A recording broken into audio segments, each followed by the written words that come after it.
Ben Franklin's World is a production of the Omohundro Institute.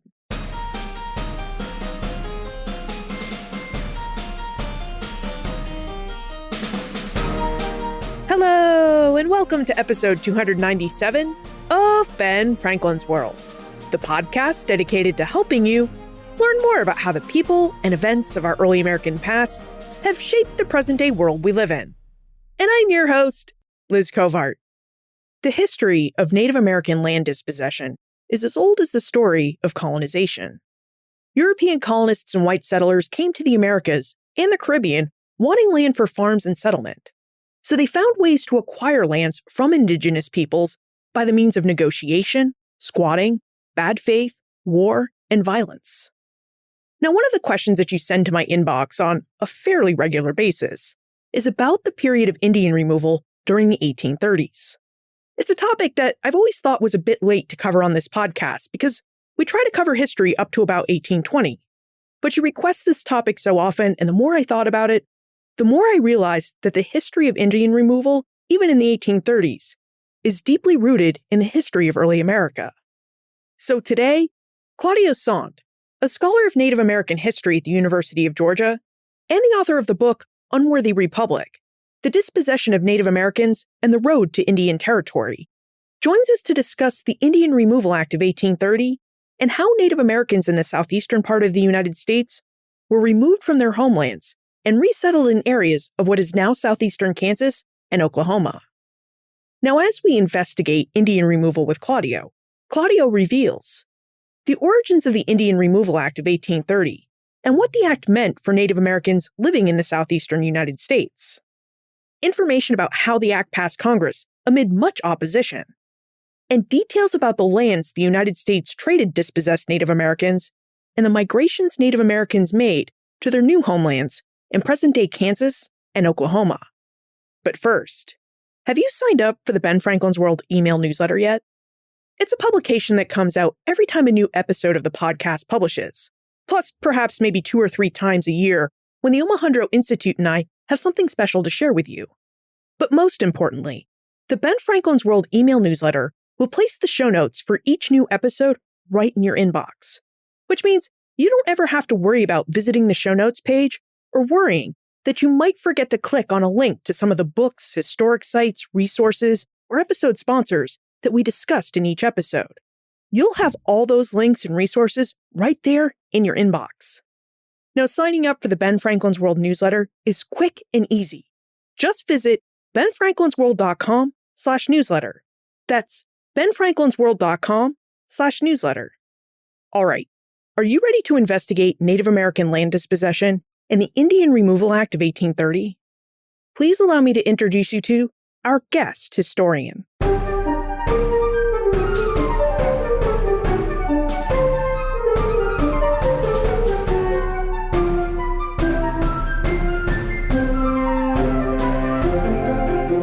Joining us is the Richard B. Russell Professor of American History at the University of Georgia. He's the co-director of the Center for Virtual History and the Associate Director of the University of Georgia's Institute of Native American Studies. Our guest is a former Ben Franklin's World guest, and he's published numerous articles and books, including his most recent book, Unworthy Republic, The Dispossession of Native Americans and the Road to Indian Territory. Welcome back to Ben Franklin's World, Claudio Saunt. Thanks. It's great to speak with you again, Liz. To start our conversation, we should know that in 1830, the United States Congress passed the Indian Removal Act. And this was an act that prompted a large forced migration and removal of many Native American peoples from their homelands east of the Mississippi River to new homelands west of the Mississippi River. Claudio, Linda wonders if you could tell us about the origins of the Indian Removal Act of 1830 and why this act led to the dispossession of so many Native Americans. Well, I think the first thing to recognize is that although there had long been a desire on the part of some politicians and white Americans to deport Native peoples, it really did take a piece of federal legislation, a law, to get this done. The federal government had to have a formal role and had to be authorized to exchange lands with native peoples in the East for lands in the West. So then the question was how to get that legislation through Congress. And despite the fact that in 1830, the Congress was overwhelmingly Jacksonian, it wasn't at all clear that this legislation could get through Congress. It was extraordinarily controversial. It was, in fact, the most controversial piece of legislation to come before Congress up to that point in time, and it generated a mass petition campaign, the first ever, really. At the end of the day, the legislation passed in the House by a mere 5 votes, and that was only after Jackson had threatened and cajoled politicians, including several folks whom he focused on from the delegation in Pennsylvania, who proved to be the key votes to get this legislation through. You mentioned that there was a need to exchange lands in the West for lands in the East. Why did the government need to exchange these lands? Why did they actually want Native American lands east of the Mississippi River? So I wouldn't say it's a need. I would say it's a desire. And the seat of that desire is really in the South, where I currently live. And really, it was Georgia, I think, that was at the forefront of this movement. Southern planters were interested in the lands that Native Americans lived upon. These were really some of the most valuable agricultural lands in the entire world at the time. And the Creeks, Choctaws, and Chickasaws lived atop this fertile crescent of land that arcs through Georgia, Alabama, and Mississippi that we call the Black Belt today. And so planters were eyeing these lands, and they had these visions of expanding westward, of creating this empire of plantations and enslaved people. And so Indian dispossession was really central to that vision. You know, there are some people who would look at Indian dispossession and say, well, it was inevitable. I mean, just look at the history of what happened in colonial America with imperialism and colonialism. But Claudio, a central argument of your book, Unworthy Republic, is that this mass expulsion of Native Americans during the 1830s was not inevitable. So would you tell us why the mass expulsion of Native Americans from these southern lands was not inevitable? This is something I really underscored in the book, as you point out. And I still receive pushback, including from professional historians, although we all know that nothing is inevitable in history. And if you've visited Oaxaca City or Cuzco in Peru, you know that there are places in the Americas that still have very large indigenous populations in their traditional homelands. So as I said at the outset, this really needed a piece of legislation, a law, in order for this policy to be enacted, and it had to get through Congress. And as I mentioned, it passed by a mere 5 votes. So I think there were other alternatives, and certainly indigenous Americans recognized this.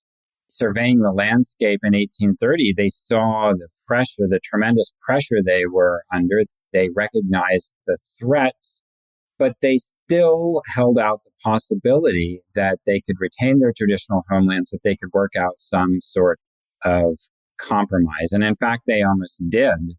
Even after the legislation passes, John Ross, the principal chief of the Cherokee Nation, negotiates for the next 7 years in the hope that the Cherokees can retain their homelands in the South. And in fact, he is almost successful. It's really not until federal troops march in 1838 that the game is over. That is really interesting. And I wonder if you would tell us about the Cherokee people and what it was like for them to live on homelands in Georgia, the Carolinas, and parts of other southern states as well, along with all sorts of white people who must have been encroaching on Cherokee lands. Yes, and it's important to say at the outset that we often conflate Indian removal with the story of the Cherokees, but they represented a relatively small fraction, really, of the 80,000 individuals who were removed during this period. There were about 15,000 Cherokees who were removed, but certainly they were at the heart of this story. John Ross was one of the most active indigenous politicians at the time. But there's this great diversity, not just among indigenous Americans, but within the Cherokee Nation. So there are people like John Ross, who speaks English fluently and indeed is raised speaking English and has a better command of the language than his antagonist, Andrew Jackson. And he dresses in with a waistcoat and tie and looks as distinguished as any white American politician at the time. But then there are also Cherokees who are living more traditionally, who are subsistence farmers and hunters, who largely just want to be left alone and don't want any part of the American Republic or don't want to engage in the U.S. economy. So there is this tremendous diversity. But you could say the same thing really about U.S. citizens at the time. Your point about John Ross in particular does raise the point that the Cherokee are known for having made some efforts to make aspects of American culture their own. You know, they went to missionary schools like Ross did to learn English. They developed their own written constitution and government. Were there other Native peoples southeast of the Mississippi River who made efforts to try and govern themselves and appease Americans, you know, hold on to their homelands by adopting aspects of American culture and governance? Yes, absolutely. Slaveholding is perhaps the institution that we think of first when we think of Southern Indians adapting white practices. And slaveholding was adopted not just by the Cherokees, but also by the Creeks, Choctaws, and Chickasaws. And of course, slaveholding didn't look exactly the same. There was this spectrum. On one end, you had people who practiced a kind of chattel slavery, and on the other end, you had individuals who practiced a more traditional kinship slavery. But the Cherokees also had a set of written laws. So yes, I mean, you could see this across the South, that Native peoples were adopting and negotiating and figuring out a way to exist in the shadow of the United States. And you could also see this in the Old Northwest as well. And these people sometimes intermarried with white and Black Americans. Some of them were fully engaged in the U.S. economy. So they really saw themselves and imagined that they could have this future living within the bounds of the United States. Now, what about treaties? Because it sounds like many Native American peoples made an effort to live within the United States as best they could. And if we look prior to 1830 and its Indian Removal Act, we will find that the United States government agreed to a lot of different treaties of peace and cohabitation with Native American peoples. So in essence, these treaties show that both the United States and Native peoples, did as you just said, expected that Native Americans would continue to live on their homelands side by side with white Americans.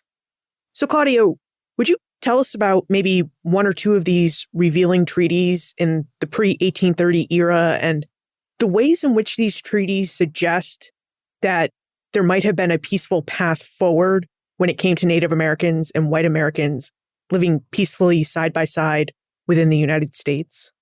Right. The important point here is that there are numerous treaties which promise Native peoples title to their traditional homelands. And this is true for the Choctaws and the Creeks and the Cherokees and the Chickasaws.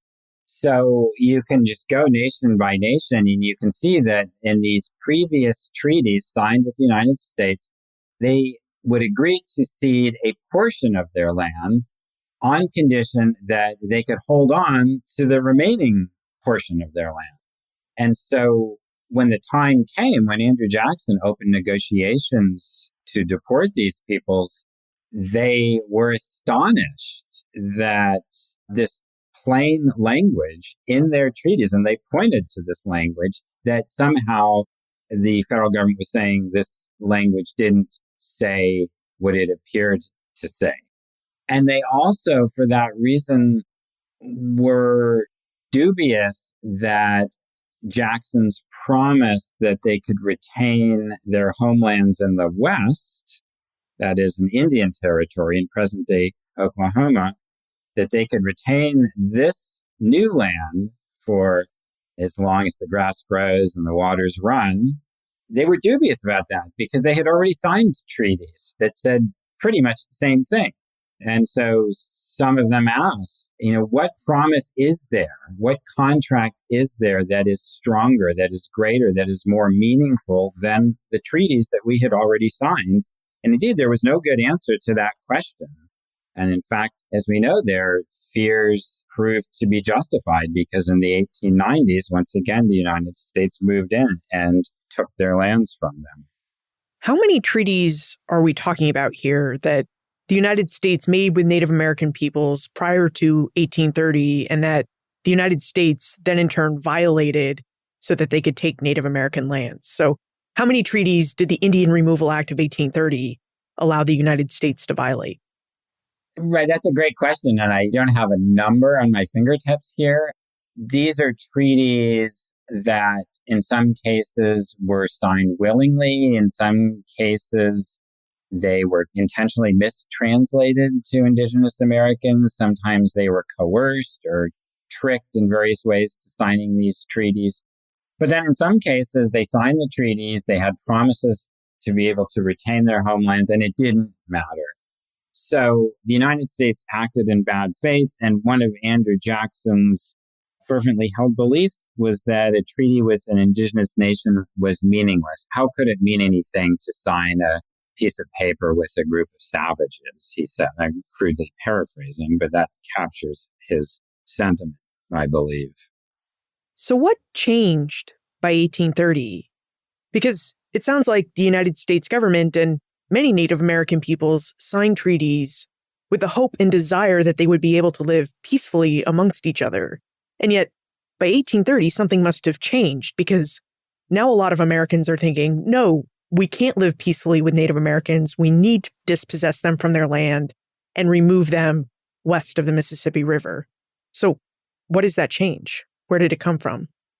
I think a lot of these treaties were signed in bad faith by federal officials. I think a lot of white Americans never believed that they would have to abide by the terms of these treaties. I think a lot of Native peoples probably recognized that they were taking extraordinary risks in signing these treaties, but also understood that they had no better course of action. And so there was this political moment in 1830 where Southern politicians had managed to gain enough support. And of course, they were undemocratically empowered by the 3/5 clause in the Constitution. And they used that extra power to get this legislation through Congress. But again, there's a lot of pushback. There are a lot of not just indigenous Americans, but white Americans, especially in the North, in fact, almost solely in the North, who understand that the United States, by breaking these promises, is undermining its foundational values. And they say this in the petitions to Congress. They hold out this hope that somehow the Republic is going to be different. And you have to remember, they're only a generation or two away from the American Revolution. So they've heard these stories from their grandparents about the cause of the revolution. And when they think about their own position and what they're fighting for or what their government is doing, they believe that it is a foundational threat to the Republic and the values of the Republic. The question before them is the United States going to be like the corrupt, despotic governments, nations in Europe, or is it going to be something different? And this is what they say in their petitions to Congress. And this brings us to another point that you raise in your book, The Unworthy Republic, which is that capitalism and American greed were also ultimately to blame for the passage and implementation of the Indian Removal Act of 1830. So, Claudio, would you talk a bit more about which group of Americans pushed the hardest for the Indian Removal Act and what this group of Americans stood to gain by removing Native Americans from their ancestral homelands? Well, I think it's Southern planters at the forefront. But one of the things that I discovered and that surprised me the most was that financiers on Wall Street and Boston and Philadelphia were funneling millions of dollars down into the South to profit from this dispossession.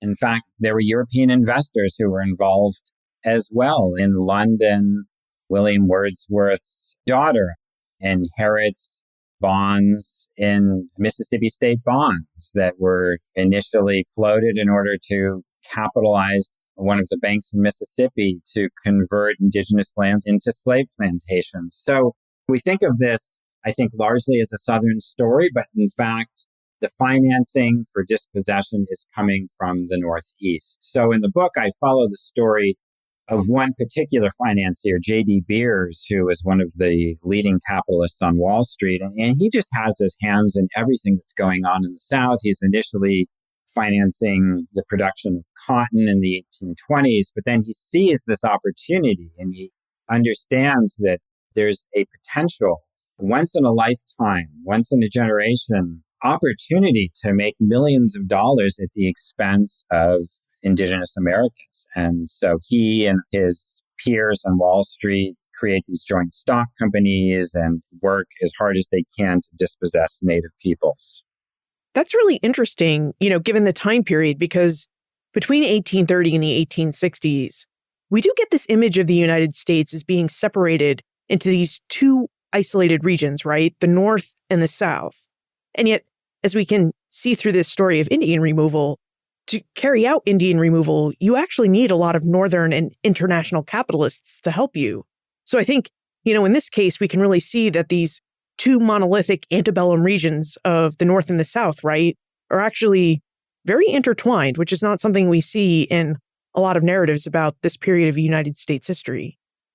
Yeah, that's absolutely right. And of course, a number of historians have been working on this story from various angles. So this is just one piece of the puzzle. But, the way you describe it is accurate. We do think of these two regions as separate, but Wall Street capital is flowing back and forth constantly.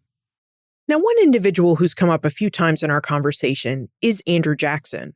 And after we take a moment to talk about our episode sponsor, I'd really like for us to explore and investigate Jackson's role in Indian removal. Intelligent Speech is back. Intelligent Speech is an online conference dedicated to connecting independent educational content creators with their listeners. This year's conference will take place on April 24 at 10 a.m. Eastern or 3 p.m. London time. And I, Liz Covard of the Ben Franklin's World podcast, will be speaking alongside with David Crowther of the History of England podcast and around 40 other great content creators. With 24 hours of content in 4 simultaneous streams, there will be a lot of great content to discover. Interact with your favorite show hosts and your fellow fans in this immersive conference experience. Tickets are $30, but they're available right now for a special early bird price of $20. You can get your tickets right now by visiting intelligentspeechconference.com/shop. That's intelligentspeechconference.com/shop. Claudio, what was Andrew Jackson's interest and role in Indian removal? Sure, he's the iconic villain in the story, but there's lots of blame to go around. The planters, Southern politicians, squatters on indigenous lands, the Wall Street bankers we talked about, investors in London as well. So, there's a lot of blame to go around. Jackson is important because Southern politicians need a friend in the White House to get this legislation through. And so, without him, they're not going to get the Indian Removal Act. He does see this as the centerpiece of his presidency. Martin Van Buren says it. It's a Southern act, he says, but Jackson wanted this piece of legislation above all. He wanted this piece of legislation. It is his great legacy, really, to the United States. President Andrew Jackson signed the Indian Removal Act into law on May 28, 1830.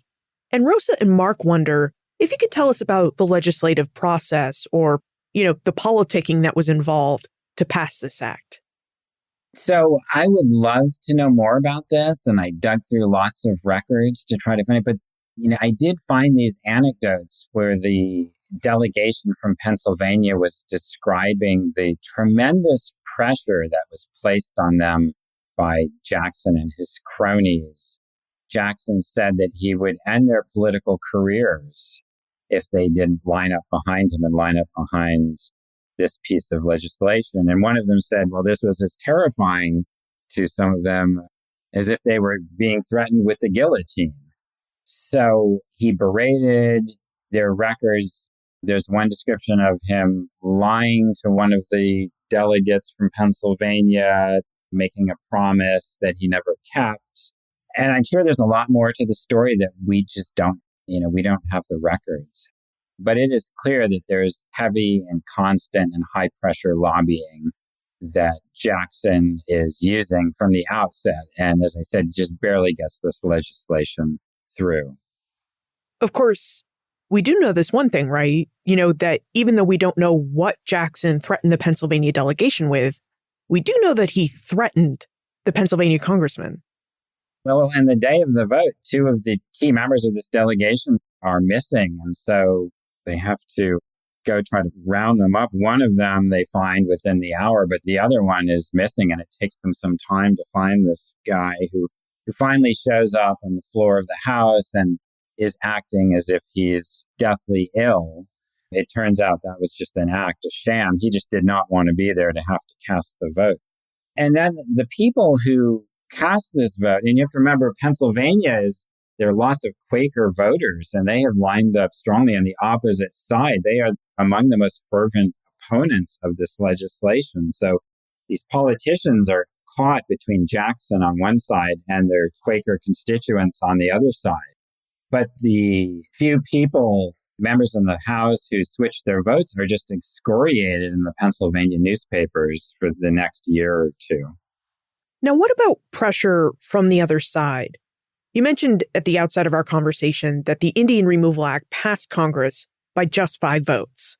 So was there equal pressure to press people to vote against this act as much as there was pressure to vote for it? There is. And first and foremost, and obviously, it comes from indigenous intellectuals and politicians. And some of these people are extraordinarily savvy. They're well-read. And again, John Ross is the most notable example. But they understand that if they're going to be able to defeat this legislation, it's going to be by forming alliances with reformers and Christian reformers who are coming out of the North. And so Elias Boudinot and John Ridge and others go on speaking tours up and down the East Coast, trying to rally opposition to this piece of legislation.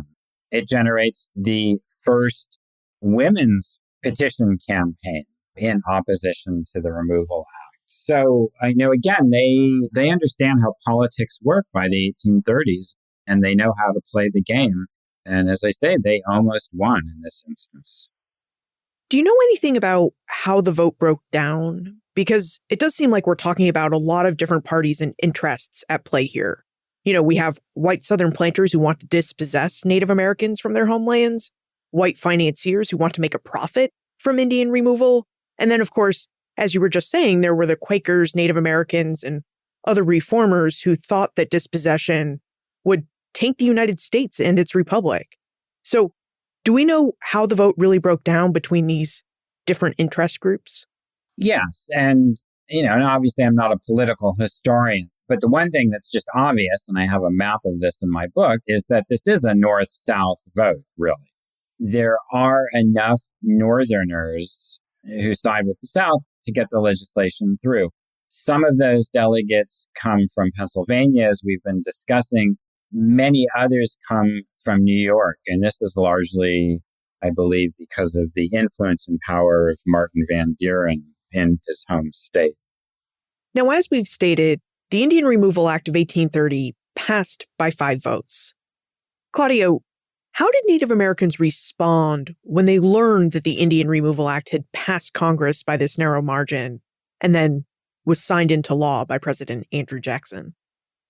So some nations sign treaties and decide they're just going to cut their losses and get out of town. Others do so only after some very serious threats and some bribes to sign treaties to move. But others hold out as long as they can. The Creeks do that. The Seminoles do that as well. And of course, most famously, the Cherokees as well. So it's not necessarily game over for these folks. They still see that perhaps they can hold out. And it's important to recognize that the legislation itself, all it does is to authorize the president to open negotiations. So there is nothing in there that coerces Native peoples. And there's nothing that gives the president the authority to go to war or force Native Americans to sign treaties. But what the South does, and Jackson supports them, what the South does is to extend state laws over Native nations. They come up with this plan in 1827, and then Georgia and Alabama and Mississippi, each in succession, passes a series of laws. And so that gives them this kind of coercive power, this oppressive power over these peoples. And so they can make their lives so unbearable and so miserable that they have no option but to sign the treaties. So there's a Choctaw leader who says, we're supposedly doing this willingly, but it's as if we're facing a giant forest fire and we're at the edge of a lake. So, we have to jump in the lake and try to swim a mile to safety on the other side. But, who would say that we're doing this willingly? We are being coerced and pressured and forced to do it. This raises a really intriguing question for us. So in episode 286, we spoke with historians Kathleen Duvall and Julie Reed, and they told us all about Native American sovereignty and how Native American peoples lived within sovereign Native nations, even if those nations were within the physical boundaries claimed by states like Georgia, Alabama, and Mississippi. So when you're talking about these state laws that had coercive powers, how do they work on the ground? Because technically, these Native nations should have been outside the purview of states like Georgia, Mississippi, and Alabama. This is exactly what indigenous politicians say. How is it possible that Alabama, for example, somehow has the authority and power to pass laws over the Creek Nation? And the Creek politicians say, Alabama just became a state a few years ago, and we signed all these treaties with the United States. At the time we signed these treaties in which you promised us that you would recognize, respect our authority, and honor our title to our lands, Alabama did not even exist as an entity. And now, they say, now you're claiming that there's nothing that you, the federal government, can do when Alabama passes these laws. So it's clearly a violation of the spirit and the letter of these treaties. But on the ground, it doesn't really matter in the sense that Alabama can encourage squatters to move on to Creek or Choctaw or Chickasaw lands. They can authorize local sheriffs to move in if a Creek woman opposes or tries to force off a squatter. They can just send in the sheriff to arrest her or just run her off her lands at gunpoint. And because Indigenous Americans are not permitted to testify against white people in state court, and this is true in Georgia, Alabama, and Mississippi, with some variation and exception. It changes over time as well. But for the most part, they're not able to testify against white folks. Then it just encourages squatters to treat these people as they want in the way they treat enslaved people as well.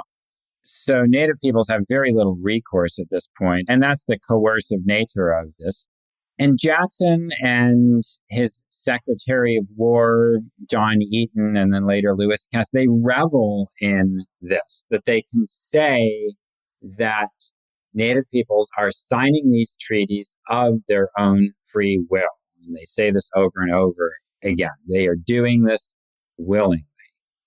So it sounds like the coercive power in these laws is that the states have the ability to muster manpower and to incite violence against Native Americans, where Native Americans have no recourse in the courts for them. And so Native Americans are forced to sign these treaties in order to find some semblance of peace.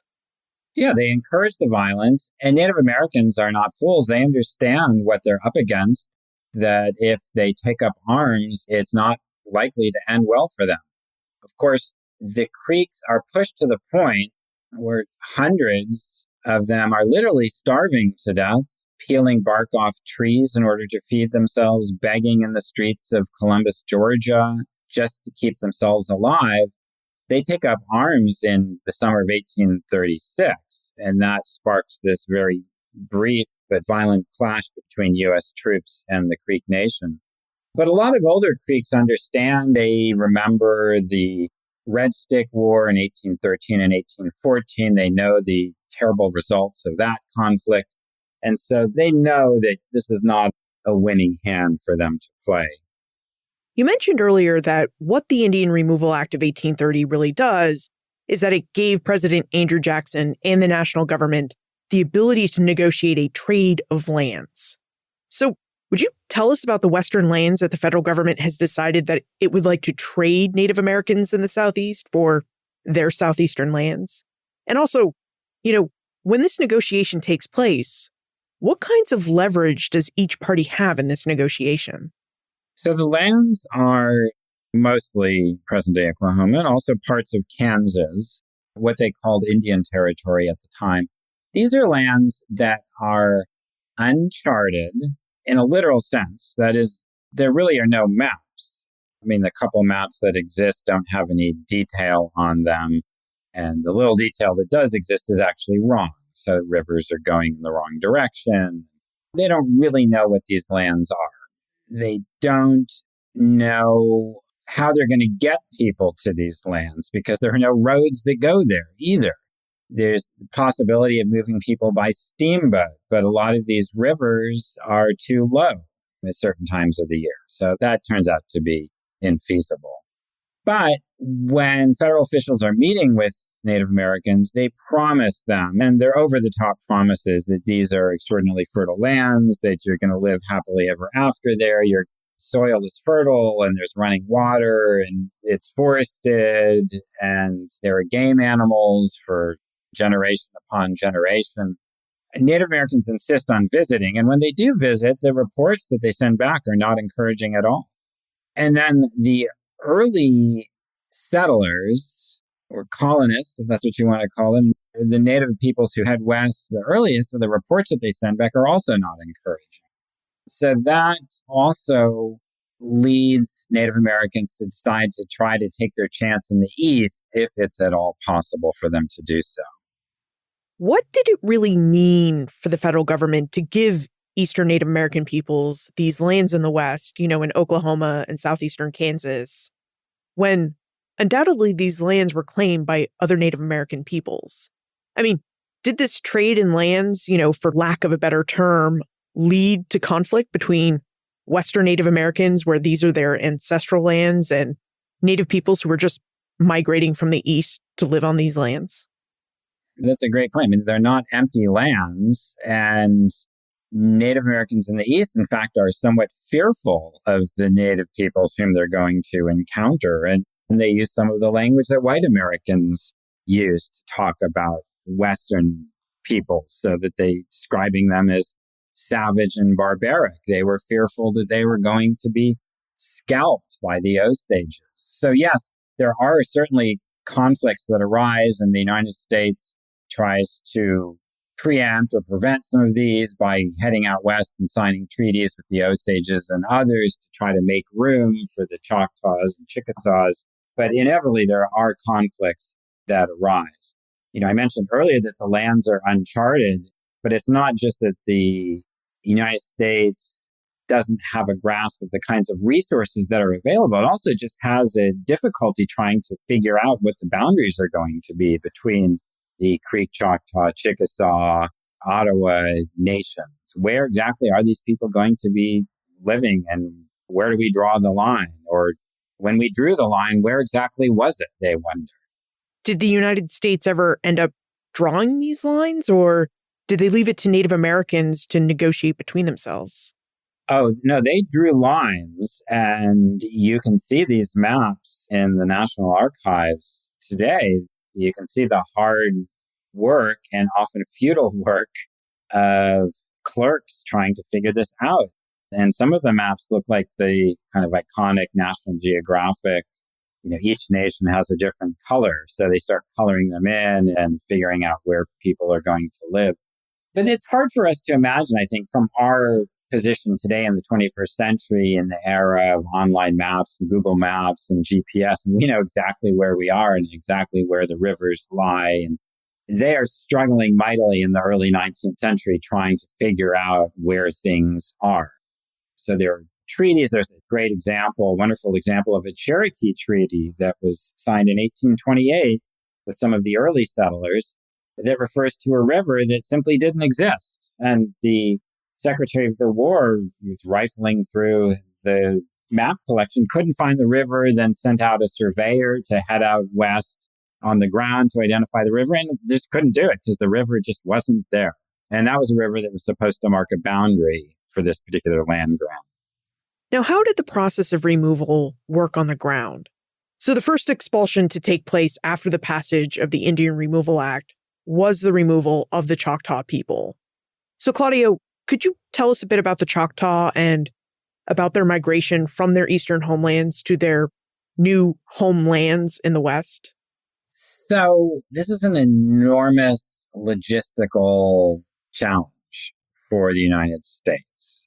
And even today, trying to move 80,000 people with all of the resources and technologies and power and wealth that the United States has, when you're undertaking an operation where you're moving families, nominally humanitarian operation, that is not moving troops, but moving families, the elderly, the sick, infants, pregnant women with all of their baggage who are moving unwillingly, that is an extraordinarily difficult task. And so for the early republic, it's foolishly ambitious to try to do this. The federal government has 11,000 employees, and most of them work for the post office at the time. So how are they going to do this? They don't have instant communication. They don't have maps. They need to feed these people. They need to arrange for transportation. The food needs to be placed in depots along the way, needs to be there at the right time in the right place. And none of this happens. And as you mentioned, the Choctaws are the kind of test case in 1831 and 1832, and it's just a fiasco. It's poorly organized. The food isn't there where it's supposed to be. Some Choctaws decide to just head off on their own and take their chances, and they end up stranded in the middle of a swamp just to the west side of the Mississippi River in the middle of the winter. They have to be rescued. And the reports are that there were dozens and dozens of their horses that were frozen stiff upright in the muck of this swamp. And it doesn't get any better after the first year. And the second year, in 1832 and 1833, they're dealing with the continent's first cholera epidemic. And cholera spreads rapidly and rampantly on steamboats where there's poor sanitation. So it's just year after year, it's a disaster. And then they start to outsource some of the logistics. But the incentive for these private contractors is to win the contract, to bid as low as possible, and then to make the profit by supplying native peoples with rotten meat or grain, which is half of the amount it's supposed to be. I'm trying to form a picture of this migration in my head as you describe it, and it seems like we need to picture a lot of movement on foot. Some river travel. There might have been some food, but not a lot of food on this journey to Oklahoma or Kansas, and that pretty much everyone on this journey will be exposed to diseases like cholera. Could you tell us even more about this migration experience? Like, how long did it take the Choctaw and other native peoples who were forced to migrate? How long did it take them to move from the southeast to what are now Oklahoma and Kansas? And what was weather like on their journey? So for some people, it could be a relatively easy journey. If you got lucky and if you were on a steamboat that didn't hit any snags and was able to feed the boiler constantly and wasn't hit with cholera, you might get lucky and you might get there in 3 weeks, depending on where you're leaving from in the east. Some folks had to walk for weeks, 6 weeks or 8 weeks overland, hundreds of miles to get there. Some people were stranded. I'm thinking of one group that was stranded in the middle of Indiana over winter there because it was too icy and too cold and they simply couldn't move. So for some people, it took half a year or 8 months to reach their final destination. But it varied tremendously. And if you were one of the unlucky ones, you would end up on a steamboat. And I'm thinking of one in particular, the Thomas Yateman leaves the Cherokee Nation in the spring of 1834. So this is before the bulk of Cherokees are deported. It heads down the Tennessee River, gets into the Ohio, and then heads down the Mississippi. And you can read through the journal that was left by the federal officer who was in charge of this particular part of the operation. And one day, one child would die, the next day, another child. And then the number of deaths continues to mount. And then finally, there's this full-blown cholera epidemic, which strikes the ship. The end result of this is that of 500 people who set out on this ship, 45 of the children under the age of 10 died. So entire families were wiped out. Sometimes there was a single survivor. I'm thinking of one man who watched his 4 children die and his wife. That's what would happen to you if you were one of the unlucky ones in this deportation. What was life like for these migrants once they arrived in Oklahoma or Kansas? What was it like for these Eastern Native Americans to now live on new Western areas that were supposed to be their new homelands?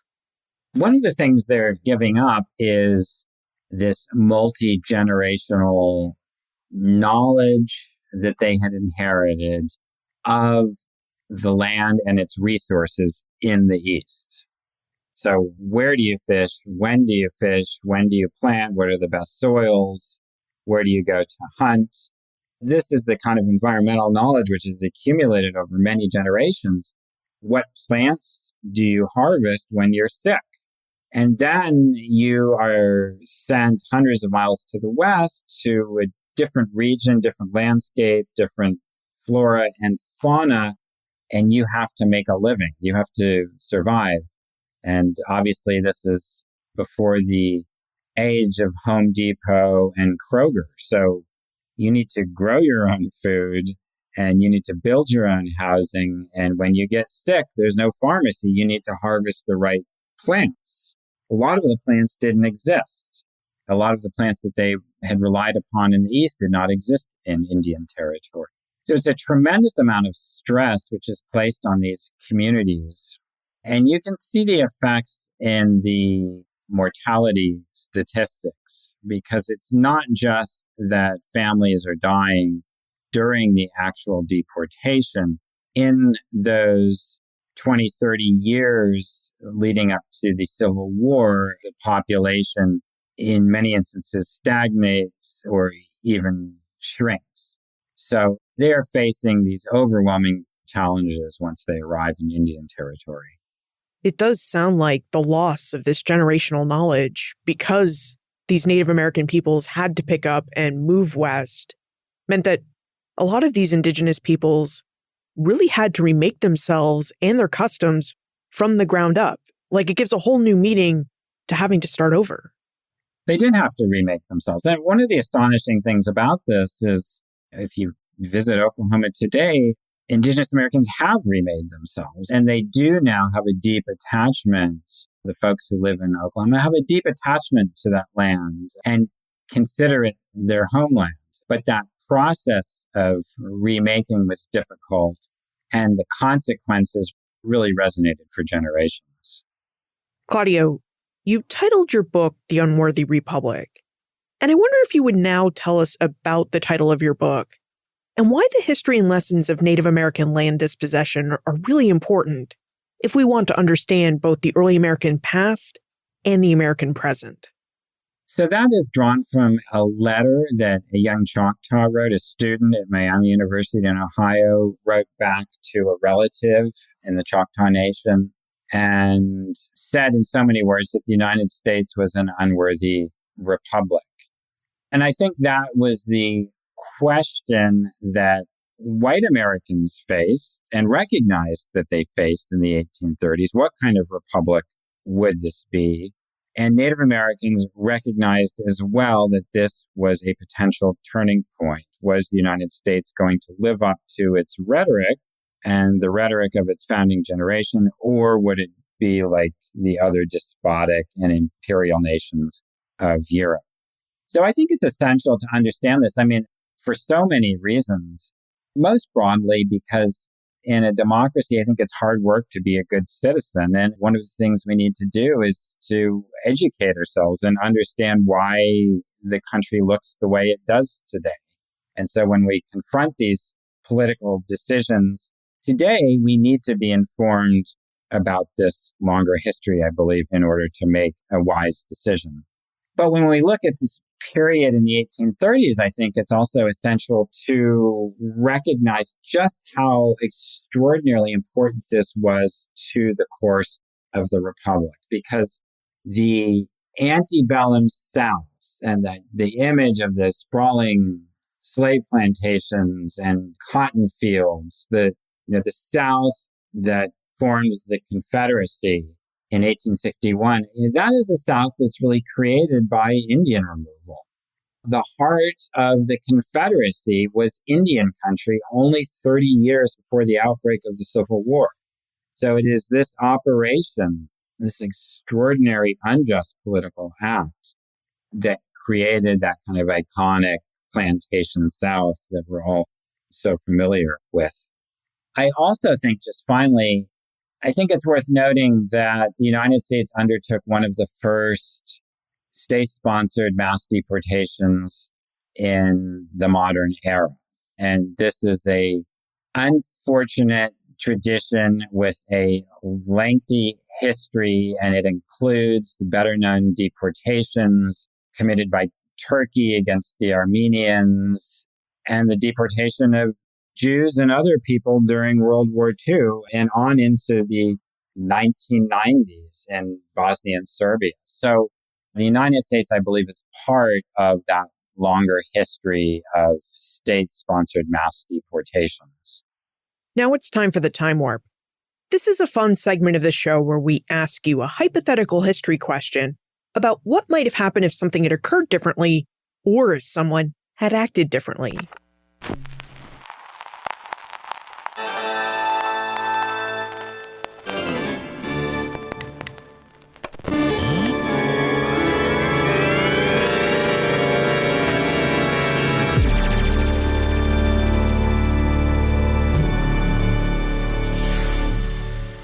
Claudio, in your opinion, what might have happened if Congress had not passed the Indian Removal Act of 1830?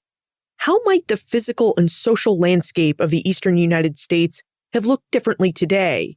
And what would the world of Native America look like today if thousands of Native ancestors had not been forced to migrate west?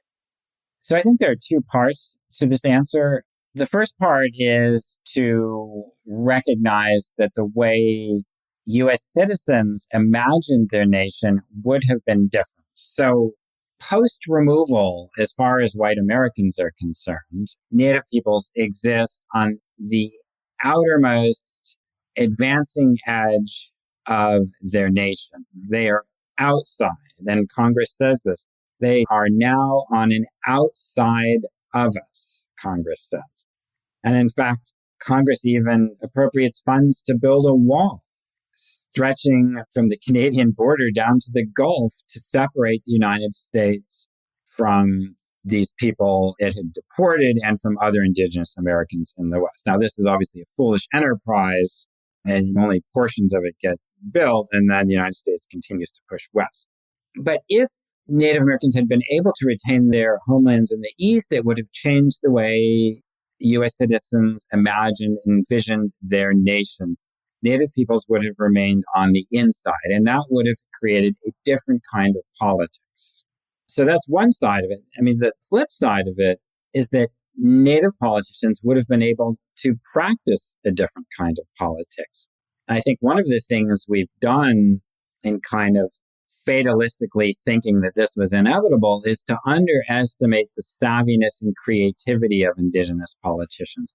What kinds of relationships would they have been able to construct with the federal government and with the states had they been able to remain within the borders of the United States? I mean, that's a big question, but I don't think we can underestimate the creativity that they would have brought to bear on the situation. Are you researching and writing something new?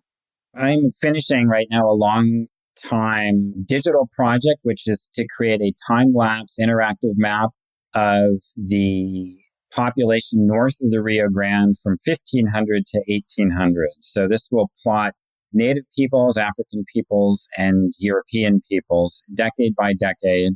It will allow people to zoom in and zoom out, to draw polygons on the map to return a population count and to see how that population count changed over time. So I started this many years ago. I have an NEH grant to finish it, and hopefully we can have a launch of this website in the spring of 2021. And if we'd like to reach out and ask you a bit more about your work or define your digital mapping project, where should we go?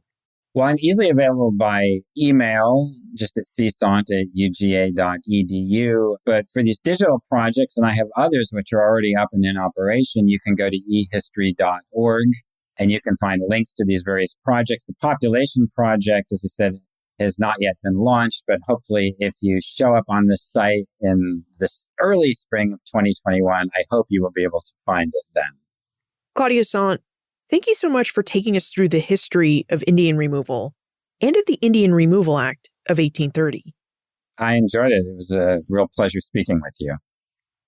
The history of Native American land dispossession is much older than the history of the United States. It's a history that dates back to the first European colonists who settled in the Americas and the Caribbean. By the time the Indian Removal Act of 1830 had passed, Americans and indigenous peoples had more than 200 years of experience with dispossession. Each time Americans wanted new lands, they found ways to acquire them from Native Americans. Sometimes this involved negotiations in good faith. More often, it involved negotiations in bad faith, which we can see in the instance of Native American removal during the 1830s. As Claudio mentioned, the United States used the Indian Removal Act of 1830 to trade lands in territorial sections of the United States that had not been properly surveyed or mapped. United States officials promised fertile soils and access to natural water sources that often didn't exist when dispossessed Native Americans arrived in southeastern Kansas or Oklahoma. It seems from our conversation with Claudio that in many ways, the United States negotiated these land trades in bad faith. And it knew it was negotiating in bad faith when it offered new Western lands for the proven fertile southeastern homelands Native American peoples had occupied for millennia. And these bad faith negotiations were further supplemented by the coercive acts of individual states. As Claudio noted, the Indian Removal Act of 1830 simply allowed President Andrew Jackson and his officers to open negotiations and trade land. It didn't offer Jackson and his officers any coercive powers to force Native Americans to negotiate or relinquish their lands.